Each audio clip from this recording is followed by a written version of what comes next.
missed their 7th edition due to the pandemic, Afrima Awards is back with Kenyans vying for numerous awards among Africa's most creative talents. Some of the nominees from Kenya in the Best Female East Africa are Karun, Zeni Manasseh, and Nikita Kering. Throw this all behind, I find myself inside your arms again. Our very own Victoria Kimani, who has just released her album dubbed Spirit Animal. Someone else that has been trending is Omanyala Ferdinand, and he just set a record as the fastest runner in Africa. And the fact that he is from Kenya, I feel so proud about it. I feel like, Namjua. Be yourself, support Grapevine, and know that our music, African music, Nyatiti music is the best music ever. Boys go madam, madam, all the West Side boys say madam, madam, really need somebody, make it go down, go down. Real nigga, make it go down, go down. When you pull up and you already know.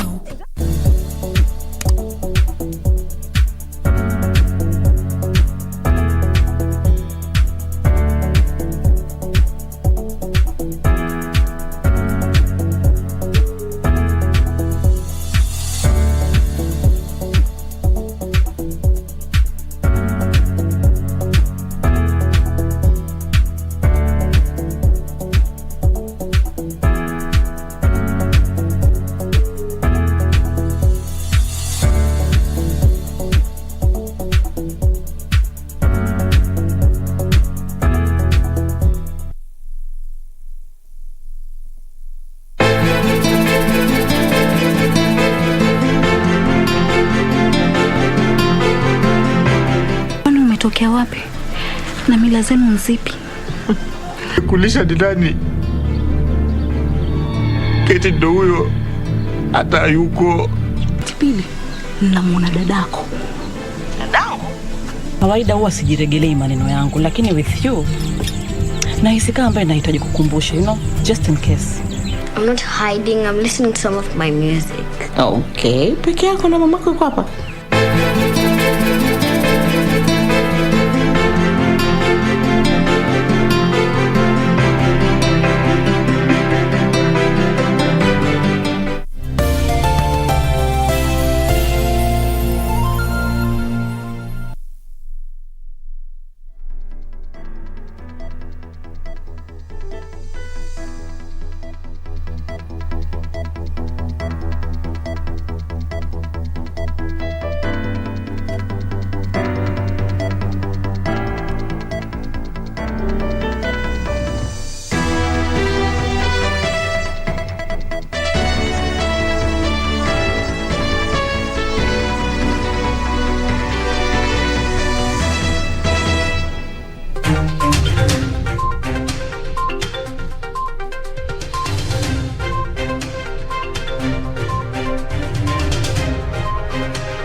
From Nairobi, Kenya, it's 9 p.m. East African time, Monday the 27th, September 2021. Good evening and welcome.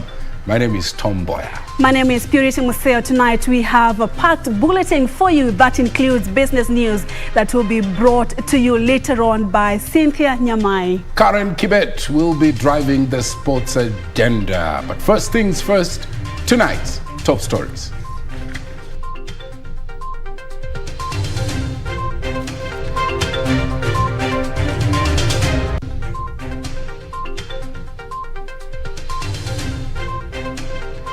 Coming to the rescue of Kenyans, High Court stops adjustment of excise duty on petroleum products.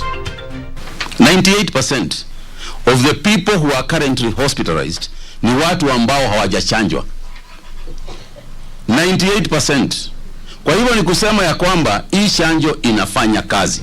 Thanks to the vaccine, Health Cabinet Secretary Mutahi Kagwe says COVID-19 bed occupancy reducing tremendously.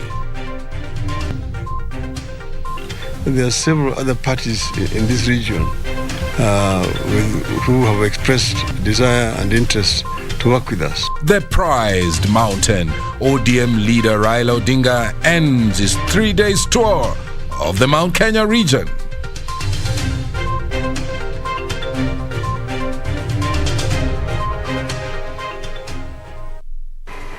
A very warm welcome to this live broadcast. Anne Wangeshi is our sign language interpreter tonight. Feel free to interact with us and weigh in onto this content tonight at KBC Channel 1 News. The hashtag to use is Prime Edition. At Purity_Museo and at Mboya24. We're delighted to have you. Straight to our top story and some relief. The High Court has issued temporary orders stopping the Kenya Revenue Authority from adjusting excise duty for petroleum products upwards. That was to take effect from the 1st of October 2021. Justice James Makau is issuing the orders, citing lack of public participation and the negative effect the adjusted prices will have on Kenyans. Ben Troy Njue opens our coverage tonight with that report. The Kenya Revenue Authority has been stopped from increasing the excise duty on petroleum products, which would have seen the prices of fuel rise steadily. High Court Judge James Makau said the rise would pile more pressure on Kenyans who are already grappling with high cost of living. He added that public participation was not conducted before the decision was arrived at. In the case, a youth group from Korogocho under the name Ufanisi Center had moved to court to oppose the adjustment.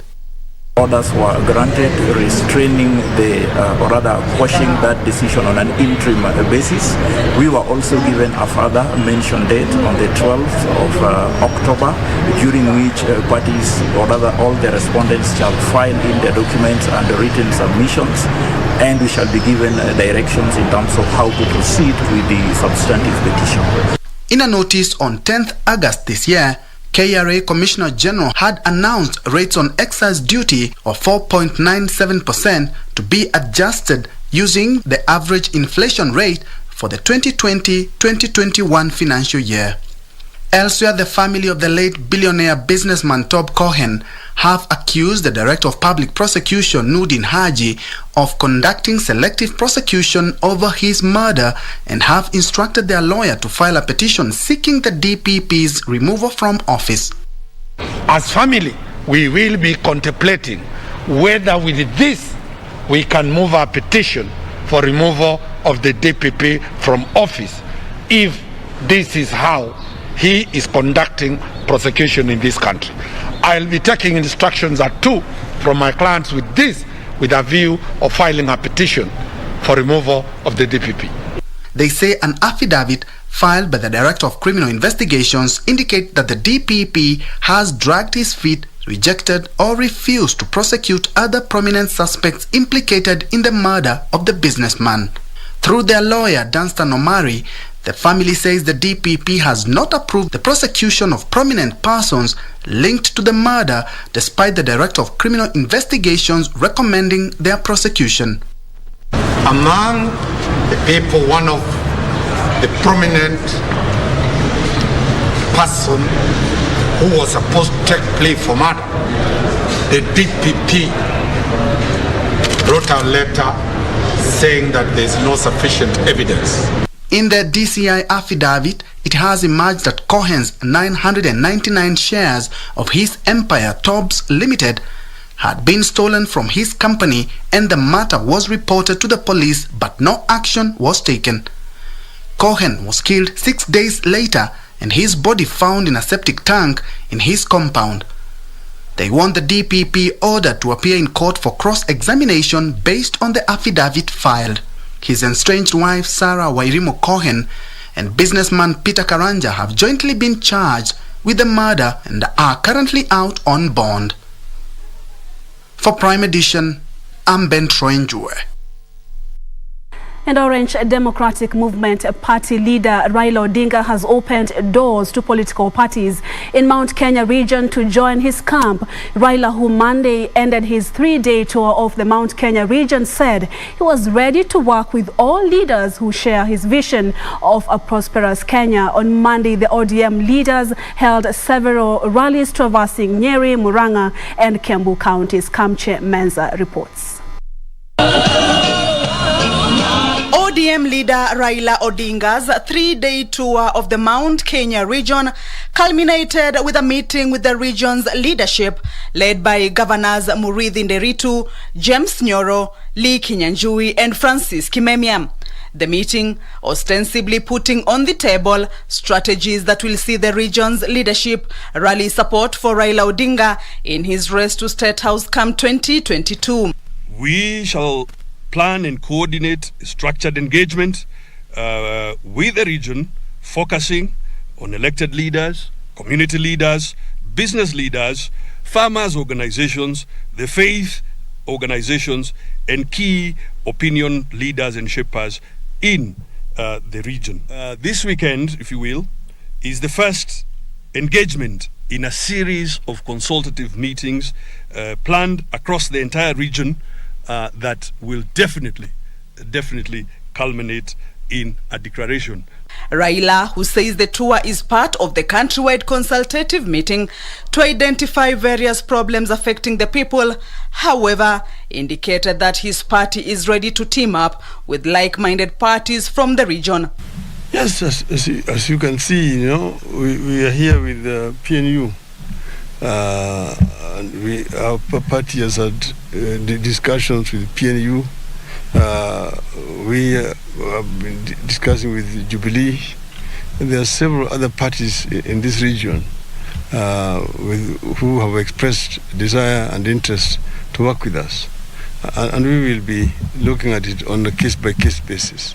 Other key issues raised in the discussion include expansion of local economic opportunities, strategies on youth empowerment, stimulus packages for SMEs, as well as the thorny question of security in Laikipia. No development can take place in a state of insecurity.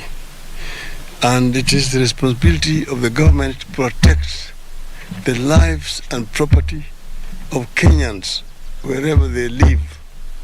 And therefore, we had already issued a statement as a political party on that matter.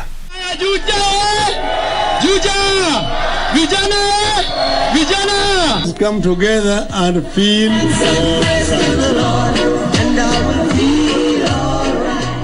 Raila wound up his tour wooing voters as he made stopovers in Naramoru, Chaka in Nyeri and Karatina, Kenol in Muranga and Githurai in Kiambu. Kamchemenza for Prime Edition. Let's keep our eye on politics. A section of members of parliament from Nyanza region are urging the Deputy President William Samoei Ruto to tour all parts of Kenya in search of votes for his 2022 presidential bid. Elsewhere, Ugunja Member of Parliament Opiyo Wandayi is seeking to amend the Elections Act to bar politicians with integrity issues from being cleared to contest elective positions. Timothy Kipnusu is on that political beat. Speaking during a funds drive in Migori, the legislators allied to the ODM party leader Raila Odinga said Kenya has come of age in embracing maturity and democracy in politics, ensuring there are no political territorial boundaries. We will not stop anyone from making forays in this region. They can come and bring us chips. They can come. When they come, we will go and see them. We encourage any other aspirant, be it presidential, senatorial, gubernatorial, or member of parliament. They are free to move anywhere within Migori County, even in Rongo. But ultimately, it is the people who are going to decide. This even as they say they were firmly behind the opposition leader Raila Odinga. Migori people, you have no option but to remain in the party that is the ODM. Because this is our region and this is the region where our party leader comes from. The lawmakers challenged the deputy president to consider equal distribution of goodies to Luo Nyanza as he does in other regions. Amealikwa, tutaki apate furugo hapa, alafu akirudi huko kwao aseme kwa Raila kupewa nafasi ya kuongea na watu. Mimi, I believe there's no way Ruto can get votes in this region because this is a region that is the ODM bedrock. Elsewhere, Ugunja Member of Parliament Opiyo Wandayi has presented an amendment to the election law seeking to stop politicians with integrity questions from vying in the next general election. You see the EACC, the DPP, the DCI, the IBC itself lamenting every now and then that our hands are tied. Our hands are tied. We now want to remove those handcuffs from the IBC's hands. Timothy Kipnoso for Prime Edition.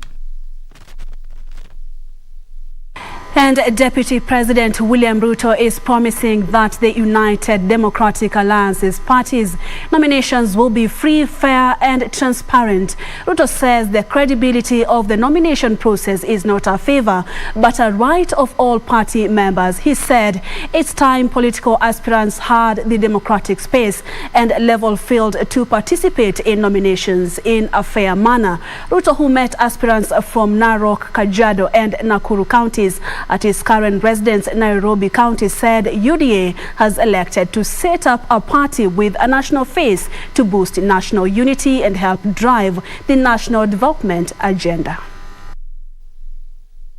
The way UDA has grown by the grace of God, we will make sure everybody belongs. Nobody will be more important than the other. We will have something called the level playing field. We will have free and fair, verifiable and accountable nominations. The matter of free and fair nominations is not a favor from the party. It is a right to every member of this party. It is the irreducible minimum that any member can ask of this party.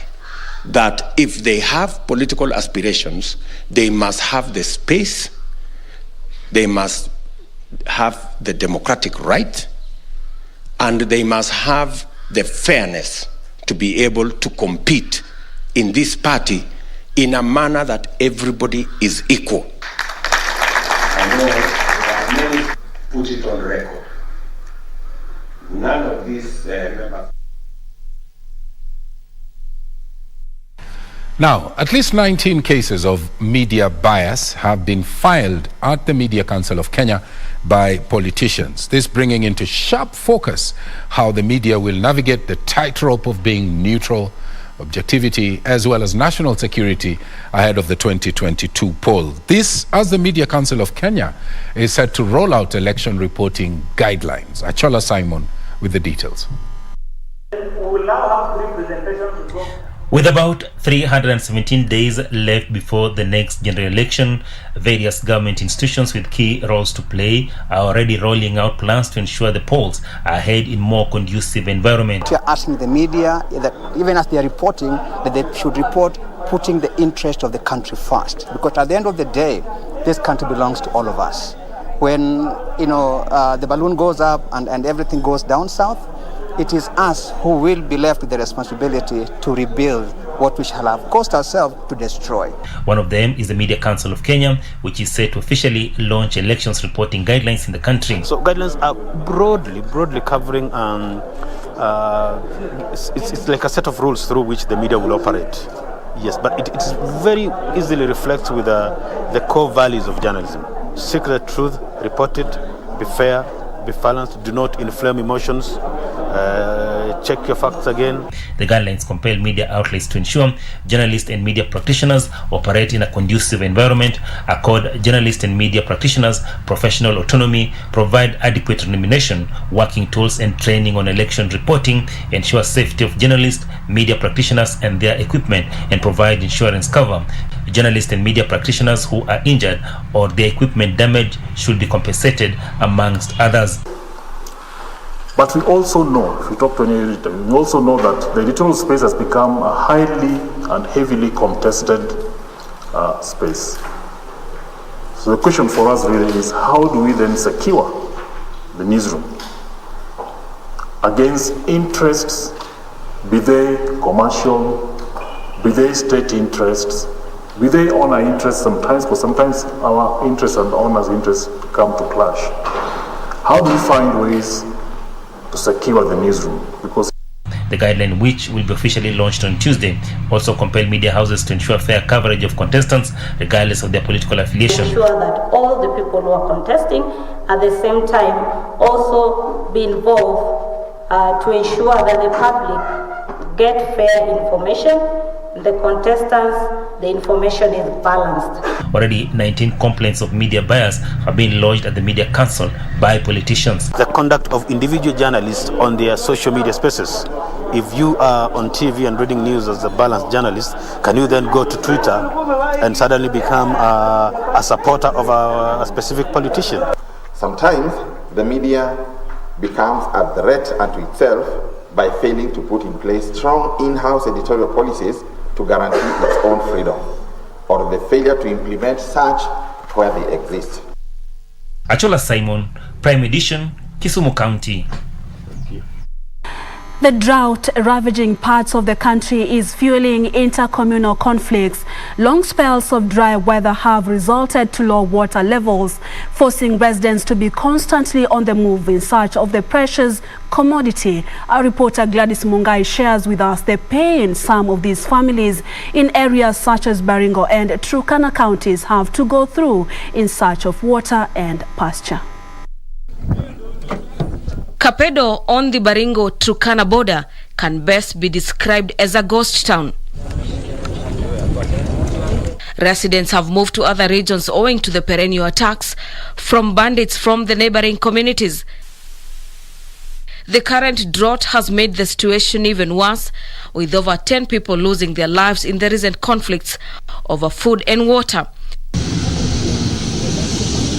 This despite deployment of more security officers, including National Police Reservists, and imposing of curfews. Mani hii vita ilikuwa ng'ang'ania ng'ombe, mauaji fulani, lakini hapa kuwa na vita ya maji ama ya nyasi, hiyo ilikuwa ya kiboko zamani, lakini sasa hii imekuwa ya risasi. Na imeenda polepole mpaka sasa inasema songa hapa ni kwangu, nataka niketi, na ni mahali inajulikana wenyewe, pengine ni Waturkana wa tango pale.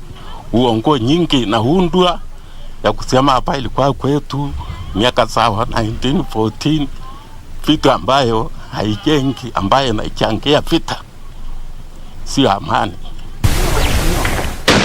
So torturous has been the impact that even schools and learners have not been spared.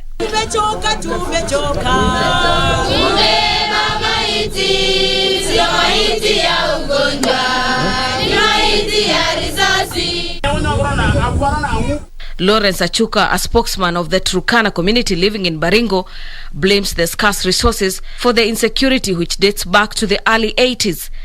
Na sikumbuki mara ya mwisho kupata hata kinaitwa relief kwa hiki kijiji. I can't remember. And this is the most disadvantaged village of all the villages. Sababu hakuna wakulima hapa. Hapa watu wanaenda tu vibarua. Hakuna watu wameajiriwa kazi.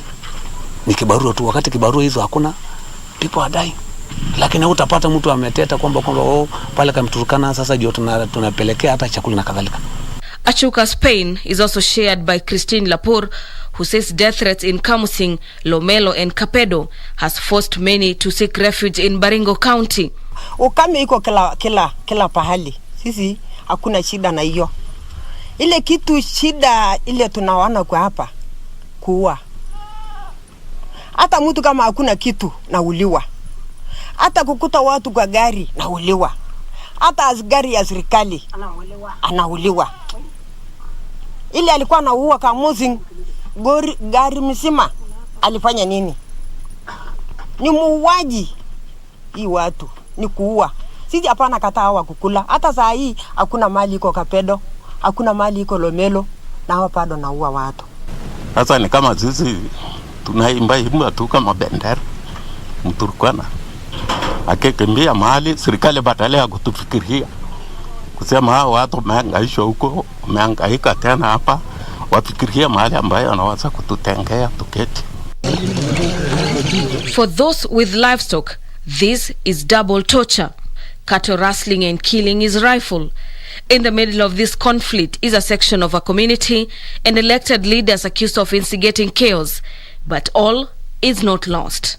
We have allowed the elders of those areas, led by our chiefs and assistant chiefs, to ensure that we have a situation where people sit down so that it doesn't cause conflict and agree on how to go. Areas of Rugus, Komolion, they agree on how to go about with their livestock so that again it doesn't cause conflict. Na wakiingia huko hawakuichi kwa mambo ya nyasi, wanaanza tena kuipa. Hasa wakati tunapoelekea sasa wakati wa kiangazi, tutakuwa na shida. Watu wetu wamehama kwa sababu ya insecurity, kwa sababu wametoka katika manyumba zao, wamekosa mambo ya chakula. Tungependa tusuluhishe hili jambo kusudi jamii zote za Kenya ziweze kuishi pamoja. Na hawa vijana hawezi kuwa wanajicoordinate peke yao. Ni viongozi wanafanya haya maneno. Mtu akienda kule Nairobi anajifanya huko tu bila ni muungwana. Lakini akikuja pale anapangia watu wengine wa Kenya wenzake, anawapangia maafa, na injuries. But as the skies turn blue and the calm returns, albeit slowly, a population of over 3,000 persons living in informal settlements for decades can only hope that drought mitigation is prioritized, even as affected persons are encouraged to seek alternative ways of earning a living. For Prime Edition, I'm Gladys Mungai. Well, initially I wanted to say, want to take a break for a glass of water. Absolutely, and it's a series actually that's going on the drought situation after it was declared a national disaster. Therefore, viewers should look forward to having more of these pieces moving forward. This is KBC. The entire week. This is KBC Prime Edition. Time for us to take our first commercial break. We'll be right back.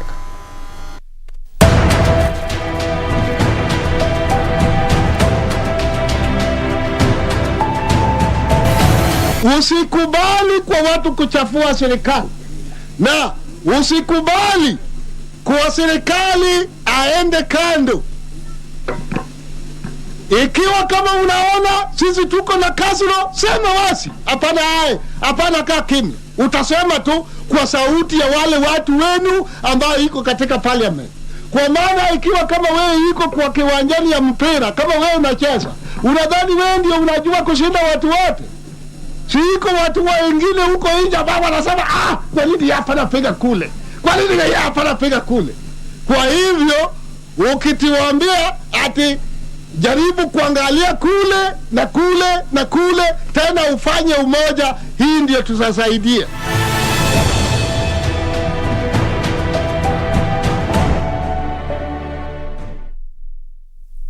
Ili kupata sikiza tune hii ya kibeti, bonyeza *811*962#. Umefanya vizuri sana kunifikia hii simu sasa. Nimekuwa na stress kutoka asubuhi kabisa.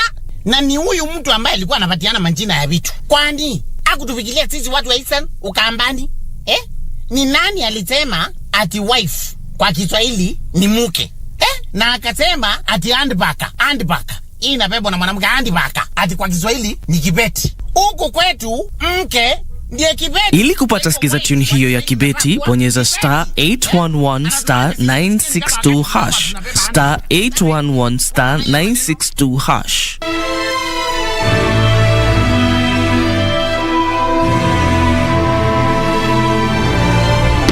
You can't be serious.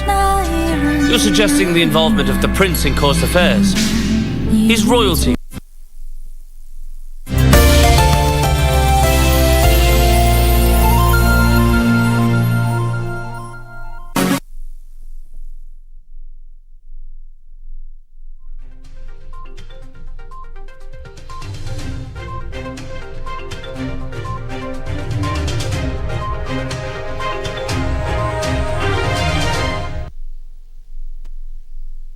Kenya's COVID-19 positivity rate is still on the decline and currently stands at 2.2%. This after the 54 new cases were recorded over the last 24 hours from 2,501 samples screened.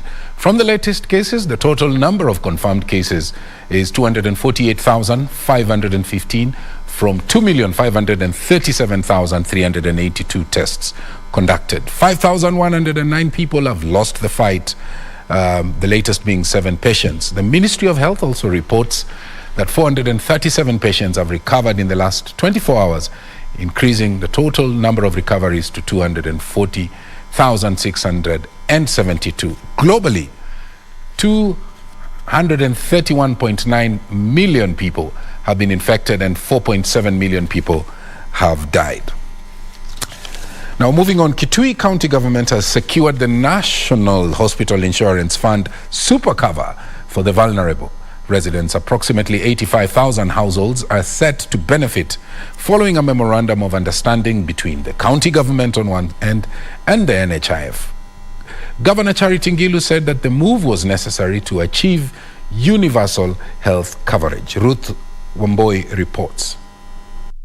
Kitui County residents will soon enjoy the super cover benefits of the National Hospital Insurance Fund that caters for treatment of all diseases. The indigents who have been covered under this scheme will be able to enjoy the full benefits of super cover. They are based in Kitui, so the hospitals in Kitui are available to them, but should they have traveled anywhere else across the country, they have access to all our 8,000 healthcare providers spread countrywide. This is after Governor Charity Ngilu and NHIF Chief Executive Officer Dr. Peter Kamunyo signed a memorandum of understanding to support some of our most vulnerable households to enroll for UHC through NHIF. And this we are doing because of the suffering that we have seen that our people go through, because every single day, all of you know, in every small hotel, in every church, in every place, people are doing harambis. And also people also dying in their homes. Elsewhere in Kirinyaga County, Governor Anne Waiguru has urged the Ministry of Health to supply the county with 100,000 doses of COVID-19 vaccines ahead of this year's Mashujaa Day national celebrations. Waiguru said the county needs to have vaccinated at least 30% of its adult population by October 20th. 10,000 ya kwanza leo, alafu tutaendelea hizo siku 10 tuone tutakuwa tumefikisha wapi. Kila watu wetu wote wale wako katika hii town wote wakuwa wamepata chanjo. And Ismaili Civic, a non-governmental organization, is urging Kisumu residents to turn up for the ongoing mass vaccination exercise. The organization, in partnership with the Aga Khan Hospital in Kisumu, is conducting a vaccination drive as part of its corporate social responsibility and anniversary celebrations. People who are not able to get their vaccines Monday to Friday because of their work commitments. So we are partnering and calling on all those that have not been vaccinated to come for vaccination. That we are at the Aga Khan Hospital recognizing the frontliners who have been actively working to help and save lives of patients with COVID-19. For Prime Edition, I'm Ruth Wamboy. Elsewhere, 2 people have been confirmed dead while several others injured after a road crash at Mungatsi along the Mumias-Busia highway. The morning accident involved 2 matatus, both en route to Busia town. According to reports, the 2 drivers were competing to pick passengers when one of the drivers lost control as he attempted to overtake a lorry. This is the aftermath following a road crash at Mugatsi along Mumias-Busia highway. 2 people lost their lives and several others were injured. According to survivors, both vehicles were being driven recklessly. Traffic police in the area condemned the incident, sounding a firm warning to drivers found disobeying traffic rules. There was a broken down lorry. The front vehicle was trying to overtake. And since they were in a rush following each other closely, as the front vehicle tried to overtake, the oncoming vehicle from behind hit the other one. Hii barabara yetu kutoka hapa Wax kufika hapa Sidende imekuwa na ajali mingi sana. Mara kwa mara ajali inatokea hapa katikati na watu wanakufa wengi. Elsewhere, pupils at Kadhama Primary School in Chakama, location of Malindi Sub-County, Kilifi County, have benefited from a donation of 80 desks from the Rotary Club of Malindi. William Sulubu Baya, school head teacher, lauded the club for the gesture and urged other well-wishers to assist the school improve its infrastructure. Tumepeleka maombi yetu mbalimbali kwa sababu changamoto nyingine kama vile upungufu wa madawati, upungufu wa madarasa na mengineyo. Kwa ghafla ambao kwa kizungu tunasema ni surprise, maombi haya hawakutujibu. kwa maneno ama kwa barua, lakini siku hii ya leo ni furaha. He told me to buy you, but I never fulfilled it. Finally, emotions ran high as family and friends gathered for the memorial service of the late Dr. James Gakara and his two children in Nakuru County. During the somber service, Gakara's widow Winnie Odhiambo and surviving daughter Agnes Njeri reminisced about the good family times before tragedy struck. Nakuru County Public Health Chief Officer Dr. Daniel Wainaina said the death has dealt a big blow to the health sector. My husband was the best partner, a good listener and a compassionate. He never wanted to see me struggle or have any problems. I got everything I would ask for. As we stand here today to say goodbye to our colleague, that we may never know what happened on that fateful day, but we know one thing: mental health is afflicting us, and you as a community have a role to support us, have a role to walk with us this journey.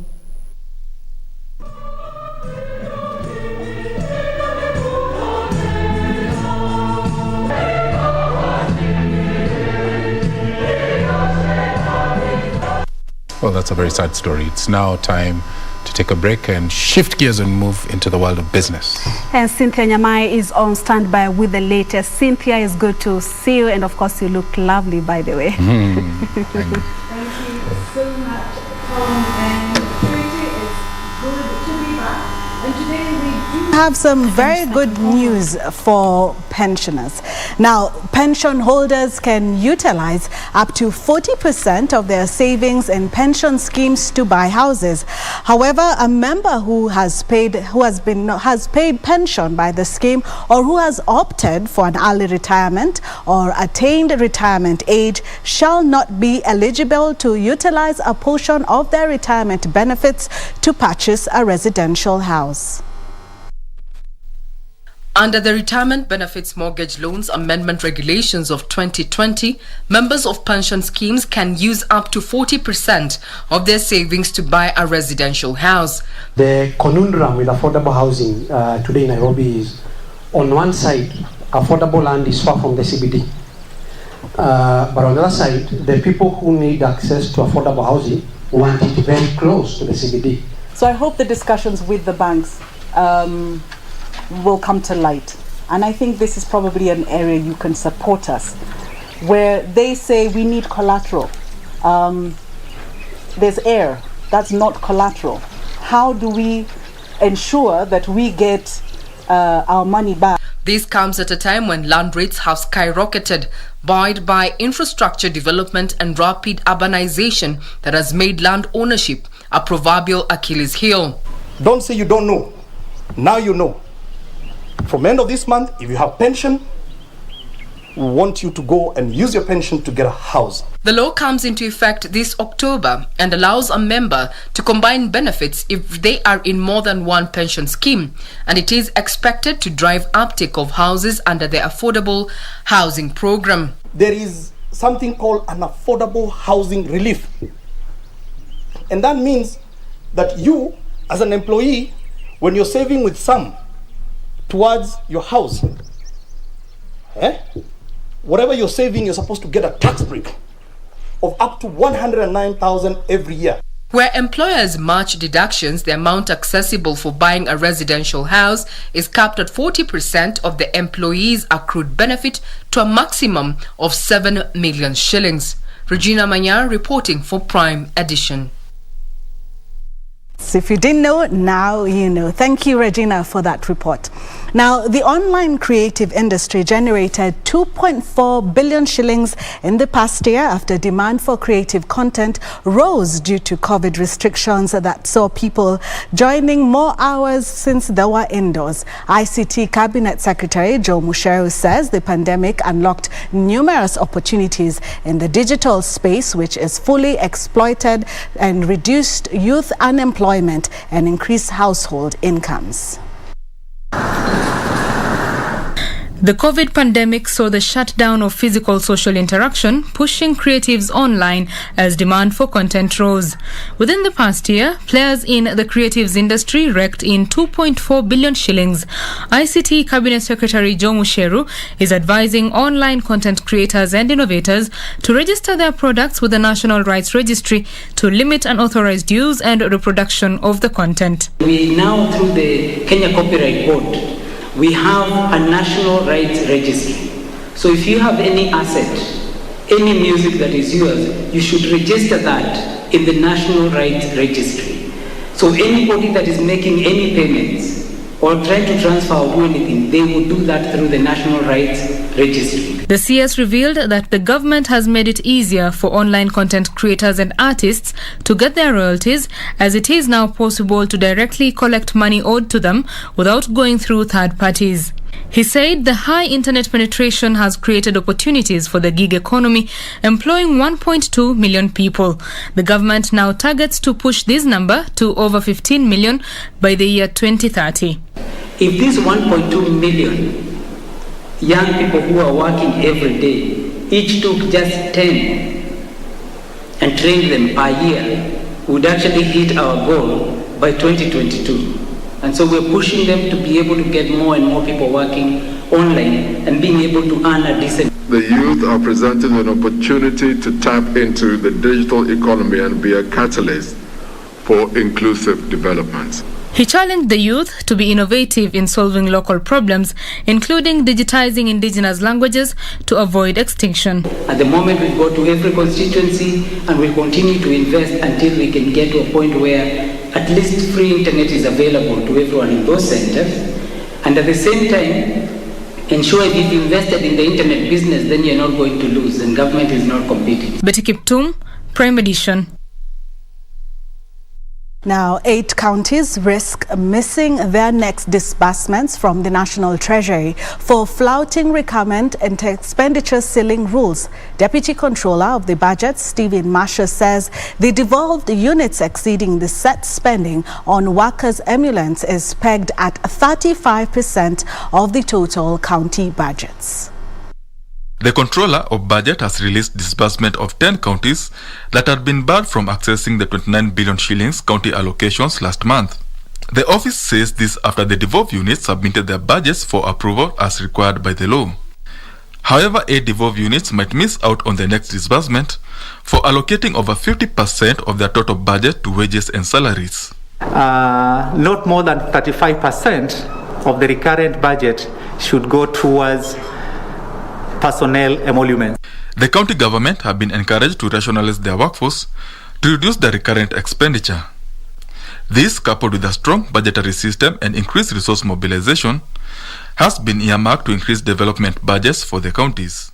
The county treasuries also have weak budgetary, a number of county treasuries also have weak budgetary control, low revenue mobilization capacity, and delay in uploading procurement plans into the integrated financial management information system, which slows the release of funds. This, as the Controller of Budget Office has faulted the passing of supplementary budgets immediately after the main budget. The credibility of our budgets as a country and the stability of our public financial management is frequently undermined by supplementary budgets that we have noted come in very soon. Some of these come in very soon after a budget has been approved by Parliament or the county assemblies. County chiefs are being advised to prioritize allocation of more funds to pending bills to increase money circulation.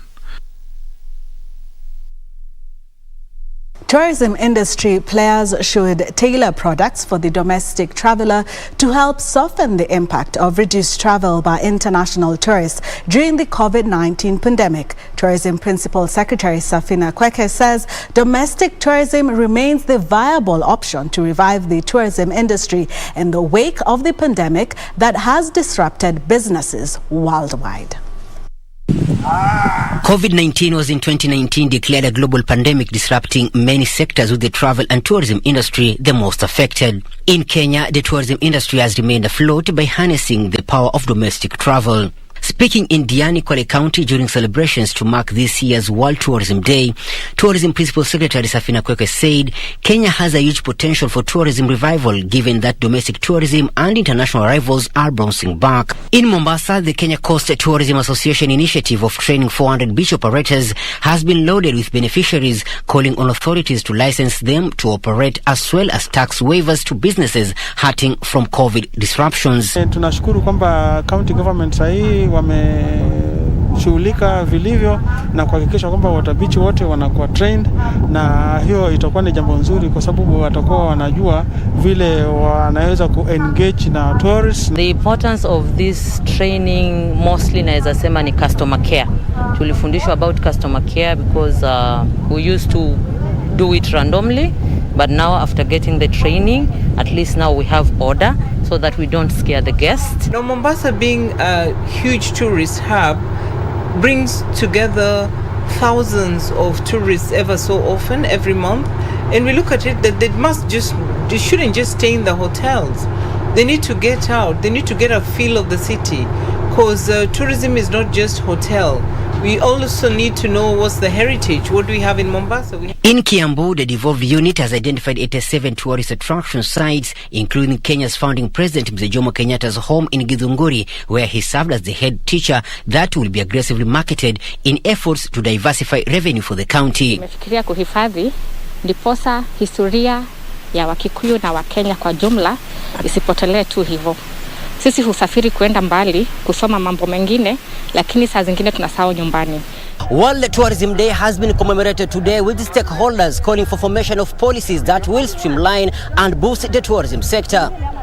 For Prime Edition from Mombasa County, I'm Michael Mondiga. Now, 38.8 million cyber threats were flagged between April and June this year as cyber criminals increased targets on Kenyans online. The Communications Authority of Kenya attributed the 37.3% quarter-on-quarter increase in cyber threats to targeted attacks at Internet of Things devices, as well as to the rise in impersonation, online fraud and online abuse cases arising from increased internet access. COVID disruptions fueled an increase in the uptake of internet solutions that further saw an upsurge in cyber threat exposure. According to the latest Communication Authority of Kenya statistics, 38.8 million cyber threats events were flagged by the National Kenya Computer Incident Response Team, which is an increase of 37.3% during the first 3 months of this year. This increase is attributed to the rise in impersonation, online fraud and online abuse cases arising from increased internet access. In response to the detected cyber threat attempts, the government issued 25,969 advisories and received 529 digital investigation requests. In hindsight, the total number of active internet subscriptions increased by 12% quarter-on-quarter to 46.7 million. However, mobile data subscriptions constituted over 99% of total data subscriptions, with the highest number of data subscriptions being on data speeds between 2 Mbps and 10, whereas data speeds equal or greater to than 100 Mbps recorded the least number of subscriptions. At the same time, the value of mobile money transfers from business to business declined by 3.7% to 1.7 trillion shillings, while customer to business declined by 7.6% to 998 billion shillings during the period under review, as businesses continued to suffer from the weight of COVID-19 disruptions. However, person-to-person mobile money transfers increased in value to 1 trillion shillings, buoyed by increased cashless transfer strategies. The Communications Authority of Kenya is optimistic the sector will continue to register significant growth in digital transformation as a byproduct of the uptake and use of emerging technologies in government, education, health and agricultural sectors, among others. Regina Manyara reporting for Prime Edition. Now to corporate news, where Absa Bank Kenya PLC has kicked off a digital literacy enhancement program targeting to establish 66 computer labs in schools across the country. The lender is investing 23 million shillings in the national-wide project that will see 1,500 computers donated to different schools in the coming months. Here are the details of this and other stories in our corporate briefs. Absa Bank Kenya PLC and Computer for Schools Kenya rolled out the initiative at the Kitui County Primary School by donating 20 desktop computers that are fully networked and fitted with relevant software to support learning. The donation was accompanied by desks and tables refurbished from the waste collected during the bank's rebranding exercise completed last year. We are donating computers and also planting trees. So this is part of our sustainability and citizenship agenda. We have been working with different stakeholders and different partners who have come on board. For example, the Computer for Schools Kenya, who really have driven this agenda within the schools for very many years. Meanwhile, KenGen has kicked off the construction of a research and development center at Tana Power Station in Murang'a County in a diversification strategy. The construction of the research and development center, which will also double up as an archive for the company, is expected to take 18 months to complete. It will be for immortalizing all our records and our work. And for sustainability, it will live beyond our generation. Ideas will be conceived that will change our business, that will change the energy sector, and even the country, the region, and the world. Finally, Equity Group has disbursed 1.65 billion shillings to 71,000 farmers under its farm input subsidy aimed at supporting smallholder farmers to increase productivity and profitability. Equity Group CEO James Mwangi says loans under the program are tied to wallets that can only be redeemed at the 364 pre-qualified agro-dealer outlets. He says the loans are also insured to protect farmers from losses they may incur due to poor harvest due to unforeseen occurrences like drought, flooding, or pest infestations. Well, that's it from the business desk. I see Nana Karani asking more about the pension holders. Remember, you can use up to 40% of your pension to buy a house. For more of those details, you can check out our website. That's KBC Channel 1 or any of our digital spaces. Now, sports is coming up shortly with Karen Kibet.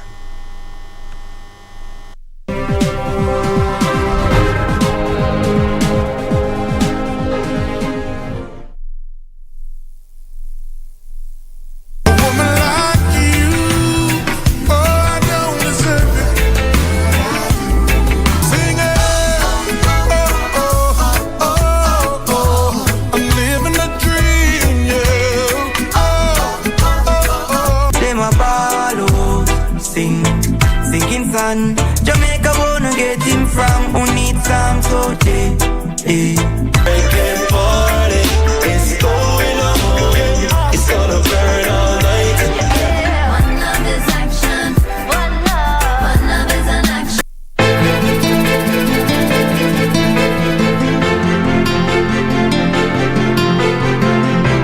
Kwani umetokea wapi? Na mila zenu nzipi? Kulisha didani Keti ndo huyo hata yuko Tipili, namwona dadako. Dadangu? Kawaida huwa sijiregelei maneno yangu, lakini with you nahisi kama ambaye nahitaji kukumbusha, just in case. I'm not hiding, I'm listening to some of my music.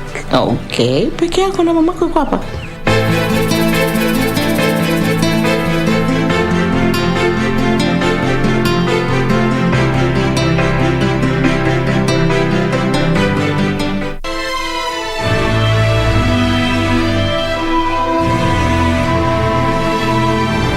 She only became the Emperor's mother through trickery, and her tomb's nicer than father's. Don't bother yourself with that. I will arrange Prince Chung's marriage. Your Majesty, issues of marriage are the duty of the harem. You're funny. What is wrong with you? Why didn't you tell me that earlier? Getting into trouble again. Here comes. I didn't do anything. Don't think you're fooling me. Fighting with your family again? All right, everything will be just fine. 不相见那一人那一面，也不愿你我错过的流年。某一年。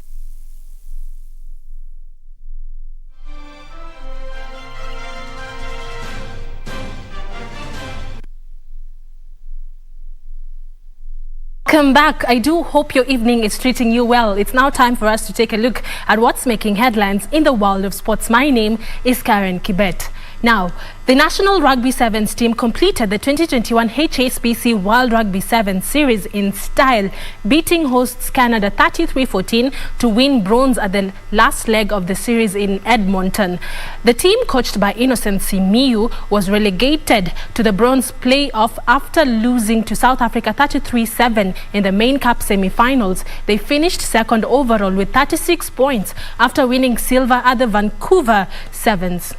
South Africa was crowned the 2021 HSBC World Rugby Sevens Series champions after beating Great Britain 24-12 in the main cup final. Only 7 of the men's core teams took part in the Canadian event, with New Zealand, Fiji, Australia, Argentina, Japan, France and Samoa among those missing due to the pandemic-related travel restrictions. Have that donut on the screen, but they're going to look to get on the board here. In midfield, ranging up. OU, Nelson OU!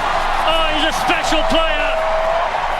Nelson OU is turning out to be one of the greats for Kenya.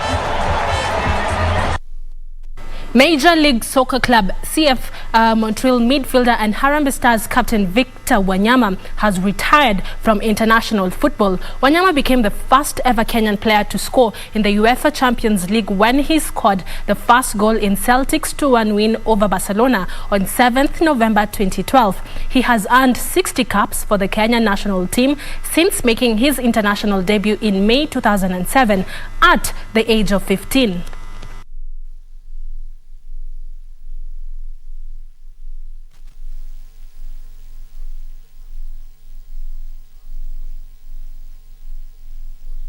Football Kenya Federation Deputy Chairperson Doris Petra has today launched a 10-day CAF D coaching course at the Dr. Kraft Primary School in Maringo, Nairobi. The course has attracted 40 participants, among them former Harambee Stars midfielder Eric Ochieng.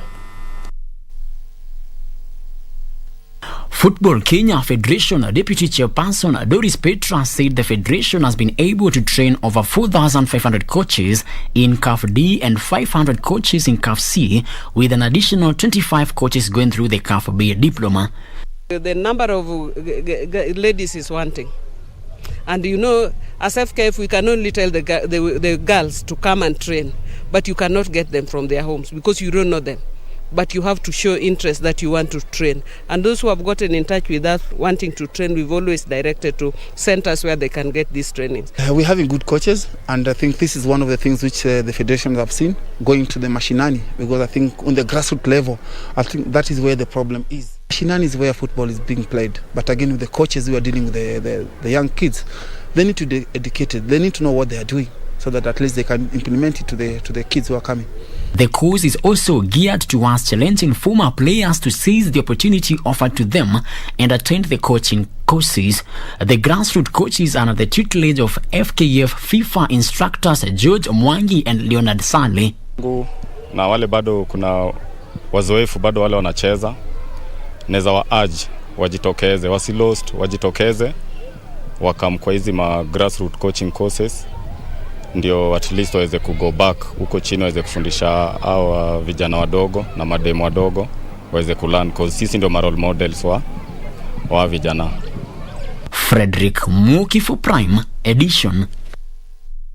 Thank you, Moki, for that report. Moving on, 22 golfers will battle for a share of the 2 million shillings prize pass at the opening leg of the 4th season of the Safari Tour. And in Machakos elsewhere, David Mwangangi was on Saturday crowned the winner of the inaugural Konza Teen Golf Series. Home player Mohit Medirata carded a round of 5 under par 67 to lead the surviving group of 22 into the 3rd and 4th rounds in the first leg of the 2021-2022 season of the Safari Tour Golf Series at the Par 72 Sigona Golf Club course. Medirata goes into the 3rd round with a 4-shot lead from Kenya Railway Golf Club's Alfred Nandwa, who shot 1 under par 71 for a 2 rounds total of 3 under par 141. Just work hard and play golf. I mean, this is what we love. We love to compete. It's so good to have competition back again. So just looking forward to it. We have improved compared to last season, but I would say, or I will request or urge the sponsors to try and help more and make it bigger. Zimbabwean Tafara Mpofu and Thika's Simon Gige are joined 3rd on 1 under par 143. Among the big names not to make out are David Waku, Nigerian Andrew Odo and Rizwan Charania. Elsewhere, Machakos Golf Club's David Mwangangi was on Saturday crowned the winner of the inaugural Conva Invest Teen Golf Series after he topped the leaderboard of his home club leg of the series. The handicap 14 golfer cut an impressive round of 42 points to claim the top spot, 1 point ahead of his nearest challenger, handicap 4 Jackson Nzioki, who ended the round with a haul of 41 points to claim the member runners-up position.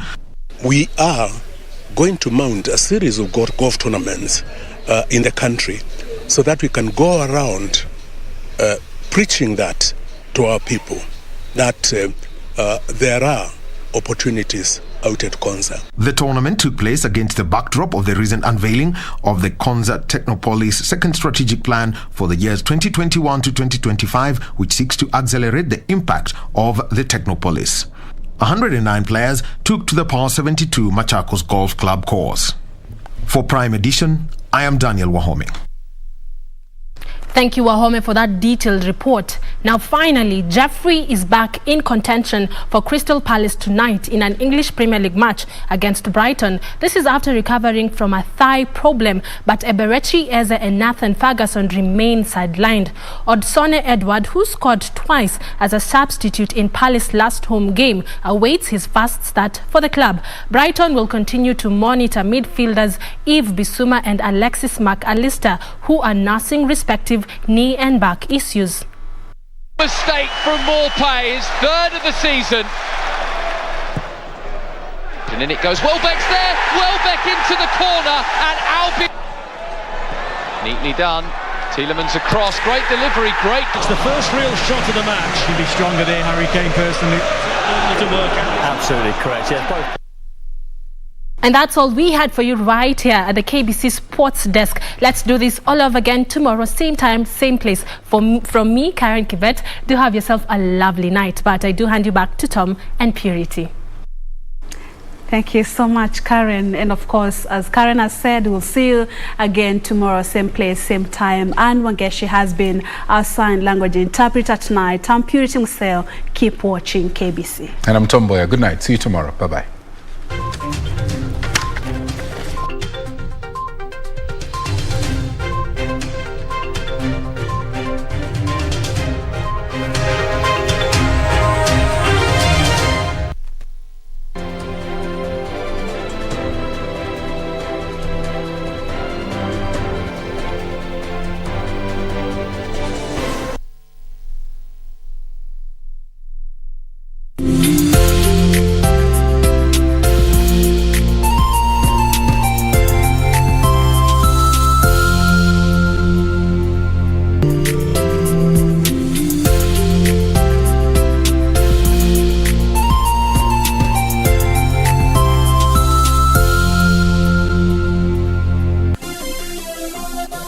Beauty College. Vera Beauty and Fashion College with branches in Nairobi, Eldoret, Thika and Meru. Did you know that we are a TVET approved institution? We offer courses in fashion design, interior design in soft furnishing, event decoration, flower arrangement, event planning, hairdressing, barbering and dreadlocks, beauty therapy, makeup, nail technology, spa massages, teaching skills, TOT, solo business management, and many more. Register now and visit our website on www.verabeautycollege.com. You can also call on 0725 923 550 Nairobi branch, 0728 087 689 Eldoret branch, 0722 227428 Thika branch, 0725 000 706 Meru branch. Vera Beauty and Fashion College, a TVET approved institution.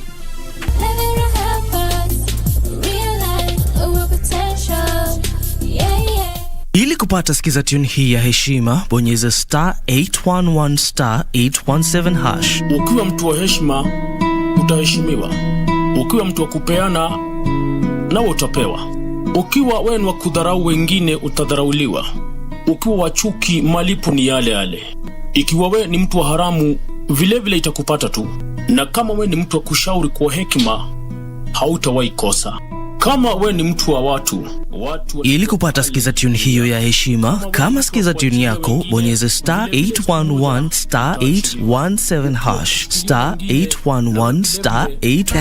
The codes that I'm looking for are inside the safe. Press charges against him and have the police arrest him. No. Letter isn't yours, Loreto. It belongs to Eduardo. I know. And he'll pay me more than you. Just give me the combination. Unless, of course, you don't trust me enough. I think that you dropped this when you broke into the Santos ranch to kill Victoriano. I see that you two know each other. Oh.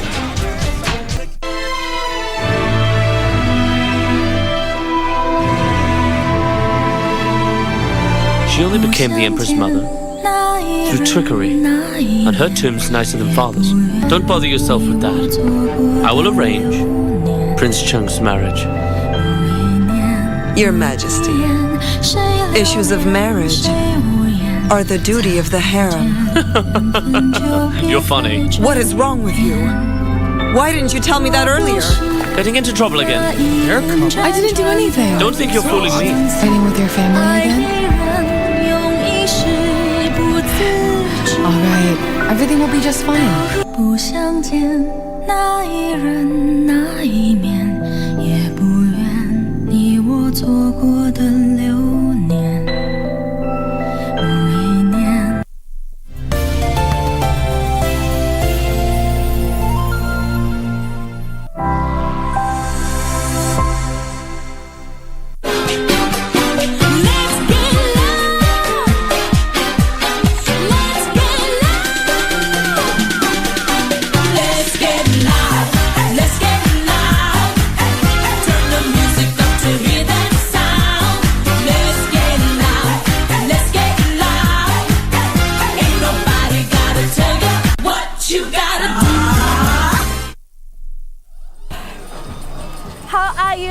Good people of the 254 and beyond. How was your weekend? I believe you had a good one. Now today I am bringing you the show right from the heart of the Ndigwa, and from the background music that you guys can hear, you can